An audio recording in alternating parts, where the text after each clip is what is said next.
Hi everyone, welcome to the Mad Kitchen of Chef Brian. I love it because he has brought a ton of cool things, including the immersion circulator. Immersion circulator. Sorry. So, and this is of course Chef Brian from Saltus, right here in downtown Beaufort. And I'm so excited. So let's get started because there are some great things that are brewing in that crazy immersion circulator. Immersion circulator. All right, what is it? This is basically a contraption that regulates the temperature of this tank of water right here. And you can see that it keeps it at that temperature that you set it at. Okay. Within 1/10 of a degree. So it's very, very precise and circulates the water so there's no cold spots. And what's in there? Let's see. Beef. Beef. Top sirloin to be specific. And this is something you serve at the restaurant and a technique that you use at the restaurant. Great, okay. Let's see what this does. Okay. So why do you, keep going because I know I have a lot of questions. This is a top sirloin, you serve it at the restaurant and this is the process that you use. Right. So you have, how long would you normally cook it in there? I know we're just on we're doing the, the segment here, but how long would that normally be in there for? It spends about 45 minutes to an hour in the tank. Wow, and it's not cooked. It's not cooked, and I understand that it doesn't look that appealing right now. But it's going to. It's kind of has the slightly gray exterior, but on the inside it's nice and rosy pink, and it's perfectly medium rare all the way through from tip to tip. And that really doesn't matter because we're going to sear that outside right now. Exactly. Okay. Because you still want caramelization on beef. Right. Absolutely. And I do love medium rare steak, so I mean this, and I bet it's so tender. It's very, very tender. It's very, very juicy, and you can put anything in the bag with it, and it'll lock in that flavor and enhance it even further. So is this seasoned already? This has been seasoned with salt and pepper, and it's also been bagged with beef fat. So that's some of the drainage that we have going on for you here. Can't deny someone beef fat. Well, beef I love it. Beef with beef, it just makes sense. Exactly. Okay, so we're gonna get again, and I know Chef Brian always teaches us to use a hot pan when you're searing. Right. Right? You have to use a hot pan. Absolutely. And you hear that pop of the oil so you know it's getting hot. Add the oil. Make sure the oil gets hot first. Okay. If you're adding something like a protein, whether it be fish or beef, and in this instance, this has been sous vide. It's coming out of the tank. It's got fat all over it. It's got some moisture still inside of it. Gosh, it's extremely important to pat that dry. And that's why we have the draining tray. Exactly. Okay, gotcha. Basically, if you were to introduce this right from the bag, it will pop and you'll probably get injured. Orphans count. We hate that word. Right? It was like, be safe in cooking. But hot pan, hot oil. Oh wow, yeah. Hearing that sizzle, you know you're ready to rock and roll. That's right. All right, so while that's searing, we're going to be adding some of these items to while seared. Let's just kind of go over what we have here. This is just flavor enhancement. It's so simple, right? Oh yeah, well it's classic beef combinations right here. I'll take this for a second.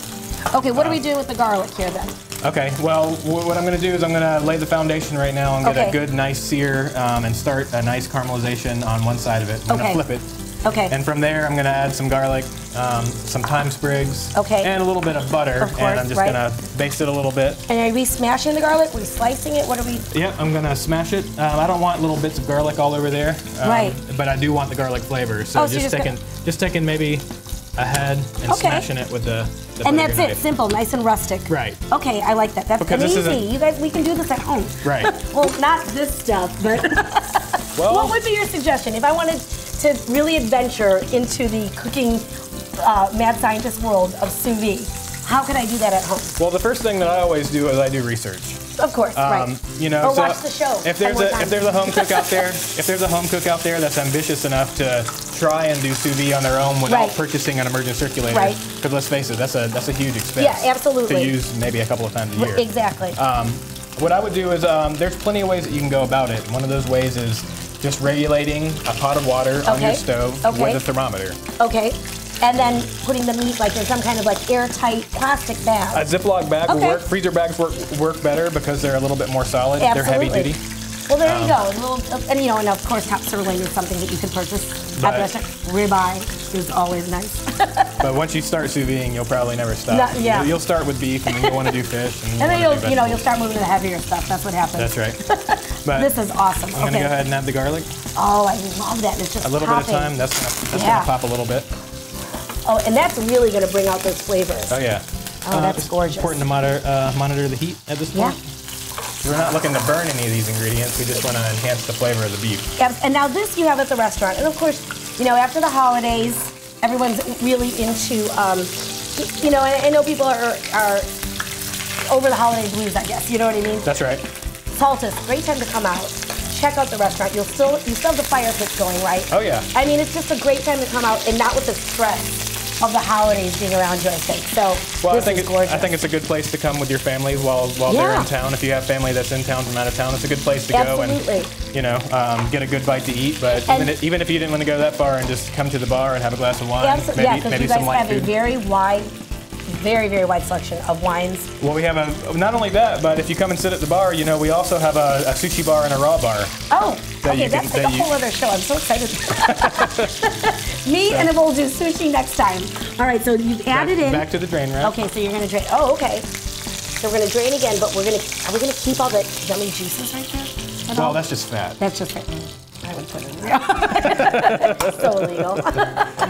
All right, so we're gonna pull that off, and we're gonna slice this, or are we gonna just serve it just like that? Well, it's important to let the meat rest. Okay, of course, because if you cut it too soon, all that juice is just gonna come right out. So that's with you suggest that though with anything, whether it's chicken, pork, beef, do it with everything. Yeah, let with it rest. anything. With the exception of maybe fish.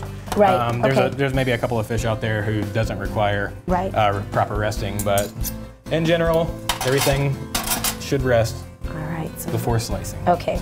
But since we are in TV land, we're going to go ahead and slice. I'm not going to give it the full 30 minutes, but I would like to show you guys. And we're slicing across the grain, right? That's right. Okay, so across the grain. Oh my gosh, that looks gorgeous. And look at that. The color is gorgeous on it. And as you can see, the juices are coming. But again, we would normally wait a little bit before we actually cut into it. And oh, that is gorgeous. The important thing is that, you know, we caramelized it and we got a crust on it. Yeah, absolutely. You can see right here that it goes a lot further just from, you know, a nice medium rare inside or a cool raw center, and then medium rare, and then well done exterior band. This is pretty much from tip to tip. Absolutely, and that's why you take that extra step. That's right. Well, let's plate it up and let's dig in. But thank you again, Chef Brian, for teaching us another cool trick of Saltus. No problem. And you know, remember, come in and see them. Check out that great, fantastic view they have, the bar, the fire pits, and of course this fantastic sous vide. We'll see you next time. Thanks, Chef. No problem.